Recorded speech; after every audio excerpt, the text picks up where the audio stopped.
This conference will now be recorded. Welcome back to our basic navigation set of training videos for DuckQuote. This will be session 3, and we're going to cover the settings tab. So to get back to our practice or training layout, we're going to open our projects list, and I'll open our additional training project there. And here is our training layout. So here is our layout. Okay. So what we're going to do is go through our settings tab here in the upper left. We click on that. Here we go. Now, in the top area, we've got general information that we can set the settings for. And below, we've got display settings.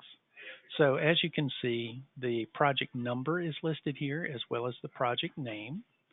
And the layout name is here. And you'll notice it is in a box and therefore can be edited. All right. And this is one layout. And currency is US dollars. Currently, that is all that we work in is US dollars. And as you've heard before, our units, entry units and display units, are defaulting to imperial. Very soon to come, we will have metric as well.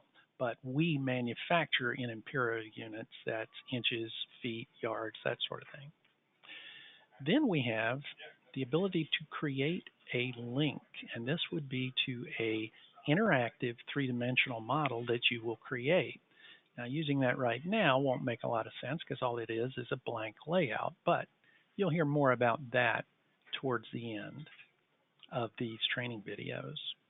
Now, we also have the ability to export, and we can export to an STL file, and that can be imported into other 3D CAD systems like SolidWorks, etc.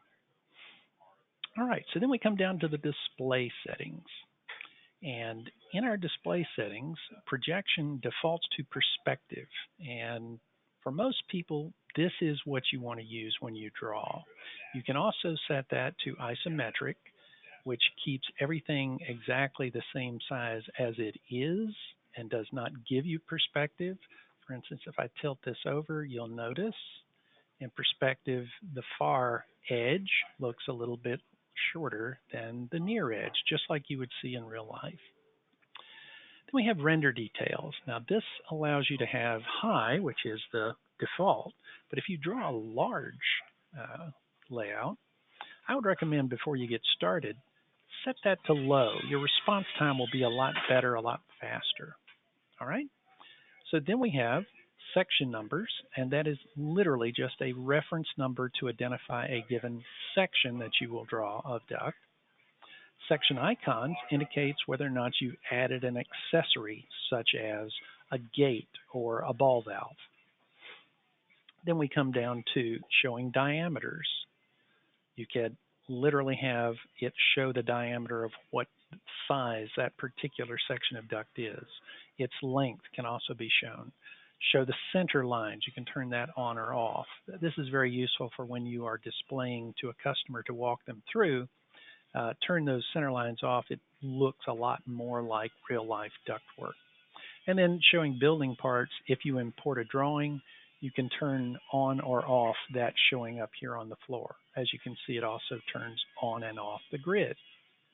And lastly, the font size of all these labels up here.